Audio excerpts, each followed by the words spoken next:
नमस्कार, जय हिंद, वंदे मातरम दोस्तों। स्वागत है आप सभी का हमारे यूट्यूब चैनल स्टडी पॉइंटर्स में। और आज है 13 फरवरी 2023 और आज जो आपका केवीएस टीजीटी इंग्लिश का पेपर हुआ है उसके एनालिसिस के साथ हम यहाँ पर आ चुके हैं। तो फर्स्ट शिफ्ट में जो क्वेश्चन यहाँ पर पूछे गए हैं उनको यहाँ पर हम देखने वाले हैं। पेपर का लेवल कैसा रहा है, इन सब बातों पर यहाँ पर चर्चा करने वाले हैं। तो वीडियो को आप लोग सबसे पहले कर दीजिएगा लाइक और शेयर, और चैनल से अगर आप पहली बार जुड़े हैं तो चैनल को सब्सक्राइब कर लीजिएगा और बेल आइकॉन को प्रेस कर लीजिएगा, जिससे कि आने वाली वीडियो का नोटिफिकेशन आपको सबसे पहले मिल सके। तो चलिए शुरू करते हैं आज का इम्पोर्टेंट लेक्चर। तो सबसे पहले यहाँ पर बात करेंगे पहले क्वेश्चन की। तो यहाँ पर पूछा गया कि असीम योजना से संबंधित एक क्वेश्चन आया था। तो असीम का फुल फॉर्म क्या होता है, सबसे पहले ये जानेंगे। आत्मनिर्भर स्किल्ड एम्प्लॉयर मैपिंग, तो ये इसका फुल फॉर्म होता है, यानी कि आत्मनिर्भर कुशल कर्मचारी नियोक्ता मानचित्र, ये इसका फुल फॉर्म होता है। अब बात कर लेते हैं कि असीम पोर्टल क्या है। तो यहाँ पर लिखा है कि कोरोना वायरस के संक्रमण के चलते लाखों मजदूर बेरोजगार हो गए थे और प्रवासी कामगार जो थे अपने अपने राज्य लौट रहे थे। इस स्थिति में कंपनियों के पास काम करने के लिए मजदूरों की कमी हो गई थी, इसलिए एम्प्लॉयर एम्प्लॉय को मिलाने के लिए यहाँ पर जो है असीम पोर्टल लॉन्च किया गया था। इस पोर्टल पर प्रवासी मजदूरों का डाटा होगा, जिसके माध्यम से कंपनियां इन मजदूरों से संपर्क कर सकेंगी तथा उनकी योग्यता के अनुसार उन्हें रोजगार यहां पर प्रदान किया जाएगा। तो ये इसका काम होने वाला है। क्लियर हो गया। चलते हैं आगे, नेक्स्ट क्वेश्चन देखते हैं। ऑपरेटिंग सिस्टम से संबंधित यहाँ पर एक प्रश्न देखने को मिला था। सीपीयू का फुल फॉर्म क्या होता है, तो सेंट्रल प्रोसेसिंग यूनिट, ये इसका फुल फॉर्म होता है। एलयू का फुल फॉर्म क्या होता है, तो अर्थमेटिक एंड लॉजिक यूनिट, ये इसका फुल फॉर्म होता है। तो यहाँ पर जो कंप्यूटर का लेवल था वो बहुत ही इजी पूछा जा रहा है। आगे चलते हैं, नेक्स्ट क्वेश्चन देखते हैं। नेशनल एजुकेशन पॉलिसी यानी कि नई शिक्षा नीति 2020 में शैक्षिक पाठ्यक्रम को किस प्रणाली के आधार पर विभाजित करने की बात यहाँ पर कही गई है। तो जो नया पाठ्यक्रम होगा आपका वो आएगा 5+3+3+4 के अंतर्गत। क्लियर हो गया। नेक्स्ट क्वेश्चन है कि बुढ़ापा शब्द में कौन सी संज्ञा है, तो ये हो जाएगी भाववाचक संज्ञा। संज्ञा के कितने भेद होते हैं, तो 5 भेद होते हैं। कौन कौन से होते हैं ये जान लीजिएगा। व्यक्तिवाचक संज्ञा, जातिवाचक संज्ञा, समूहवाचक संज्ञा, द्रव्यवाचक संज्ञा और भाववाचक संज्ञा। तो ये जो है आपके 5 भेद होते हैं। नेक्स्ट क्वेश्चन यहाँ पर पूछा गया कि वह स्वतः ही जान जाएगा में वह कौन सा सर्वनाम है, तो ये हो जाएगा आपका निजवाचक सर्वनाम। सर्वनाम के कितने भेद होते हैं, तो 6 भेद होते हैं, ये भी आप लोग जान लीजिएगा। नेक्स्ट क्वेश्चन है कि उज्ज्वल में कौन सी संधि है, तो ये हो जाएगी व्यंजन संधि, यानी कि उत धन ज्वल, ये मिलकर बनेगा आपका उज्ज्वल। ठीक है। अगला है उन्मूलन का विलोम शब्द क्या होगा, तो रोपण इसका विलोम शब्द हो जाएगा। तो जो हिंदी में क्वेश्चन देखने को मिल रहे हैं वो बहुत ही ईजी देखने को मिल रहे हैं। आगे बात करते हैं नेक्स्ट क्वेश्चन की। तो यहाँ पर पर्यायवाची पूछा गया था दैत्य का, तो इसके पर्यायवाची हो जाएंगे राक्षस, दानव, निशाचर या फिर असुर। ठीक है।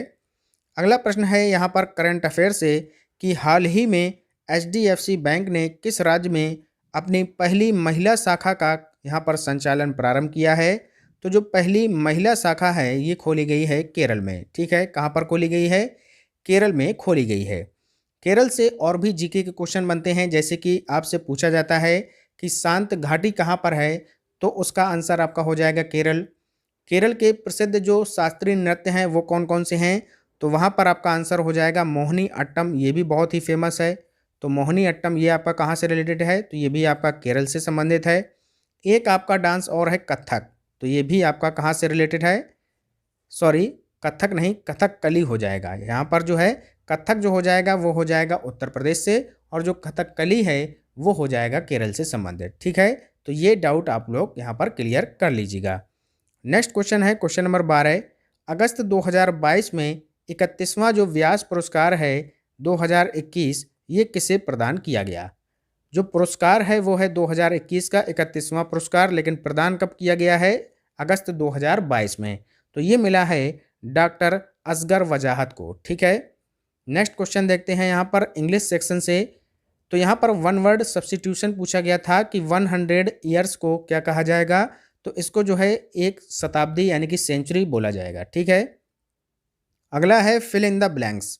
तो यहाँ पर खाली स्थान की पूर्ति करनी थी, तो यहाँ पर डैश लगा है, द ताजमहल यहाँ पर हो जाएगा, तो द आ जाएगा पहले, द ताजमहल इज ए, तो ए यहाँ पर आ जाएगा और द यहाँ पर फिल हो जाएगा। बहुत ही सिंपल है। नेक्स्ट है, फिर से यहाँ पर फिल इन द ब्लैंक्स था, तो I tried to relieve them of यहाँ पर हो जाएगा देयर पॉवर्टी, तो टू और ऑफ यहाँ पर खाली स्थान में भर दिए जाएंगे। नेक्स्ट क्वेश्चन है यहाँ पर, तो यहाँ पर क्या पूछा गया है कि कपल का सिनोनिम्स क्या होगा, यानी कि समानार्थी शब्द क्या होगा कपल का, तो ये हो जाएगा पेयर यानी कि जोड़ा। ठीक है। अगला क्वेश्चन है कि फिल इन द ब्लैंक्स यहाँ पर पूछा गया है पास्ट परफेक्ट टेंस के अनुसार।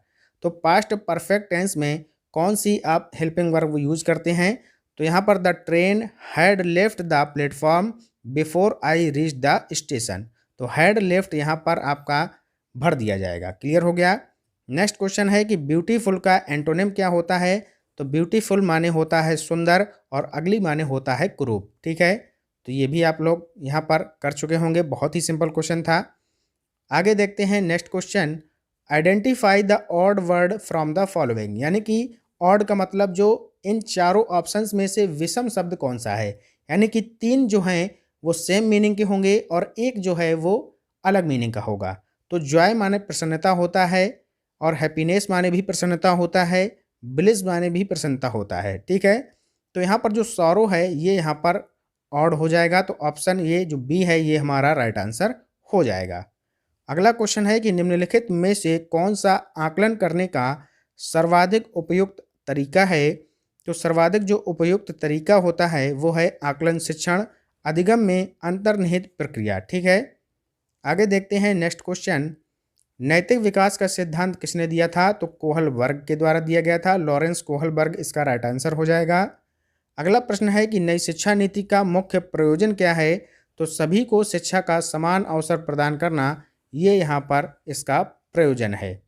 अगला क्वेश्चन है रीजनिंग से 7:50 दिया है, फिर दिया है 11 और यहाँ पर है आपका खाली स्थान, तो 7 का वर्ग करेंगे, 7 का स्क्वायर प्लस में 1 करेंगे तो 7 सते 49 प्लस 1 हो जाएगा 50।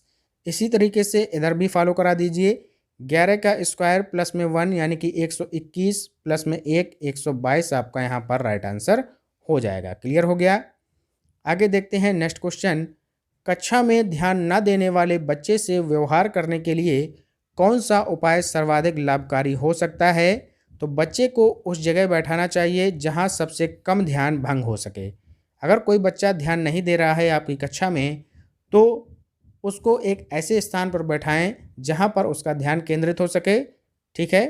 अगला प्रश्न है कि सृजनात्मक शिक्षार्थी वह है जो पार्श्व यानी कि लेटरल चिंतन और समस्या समाधान में अच्छा हो, तो ये कहलाता है आपका सृजनात्मक शिक्षार्थी यानी कि क्रिएटिव स्टूडेंट। ठीक है, आगे देखते हैं। तो ये थे आज के इम्पॉर्टेंट क्वेश्चन जो कि बच्चों के द्वारा हमें प्रोवाइड कराए गए थे।